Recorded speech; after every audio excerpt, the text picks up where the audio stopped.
सफलता उन्हीं को मिलती है जो अपने काम में पारंगत होते हैं। इसलिए अपनी योग्यता प्रैक्टिस करते हुए लगातार निखारते रहना चाहिए। इस संबंध में एक लोक कथा प्रचलित है। कथा अवंती राज्य के राजा बाहुबली से जुड़ी है। अवंती राज के राजा बाहुबली को अपने दरबार के लिए एक ज्योतिषी की जरूरत थी। वे ज्योतिषी को अपने दरबार में नियुक्त करना चाहते थे। राजा ने इस बात की घोषणा अपने राज्य में करवा दी। ये घोषणा सुनकर कई ज्योतिषी राजा के दरबार में पहुंच गए। राजा ने एक एक करके सभी लोगों की परीक्षा ली, लेकिन किसी भी व्यक्ति से राजा संतुष्ट नहीं हुए। सभी ज्योतिषियों को परखने के बाद राजा को अपने राज्य के एक ज्योतिषी विष्णु शर्मा की याद आई।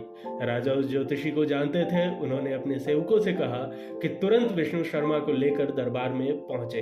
राजा की आज्ञा मिलते ही सेवक पंडित विष्णु शर्मा को लेकर दरबार में पहुंच गए।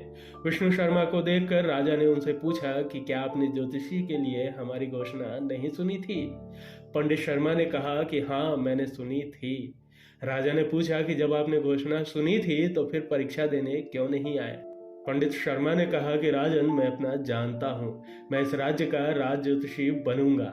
यह सुनते ही राजा बाहुबली चौंक गए। कुछ देर सोच विचार करके राजा ने विष्णु शर्मा को राज ज्योतिषी घोषित कर दिया।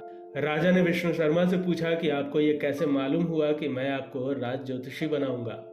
पंडित शर्मा ने कहा कि राजन, मैं अपने काम का लगातार प्रैक्टिस करता हूँ, अपनी योग्यता निखारने की कोशिश करते रहता हूँ। सभी ज्योतिषी अपनी अपनी विद्या से भविष्यवाणी करते हैं, लेकिन बातें उन्हीं लोगों की सच होती है जो अभ्यास करते रहते हैं।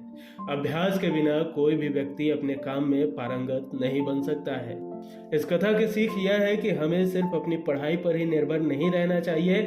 हमें अपनी योग्यता निखारने के लिए लगातार प्रैक्टिस करते रहना चाहिए, तभी हमारे लक्ष्य पूरे हो सकते हैं।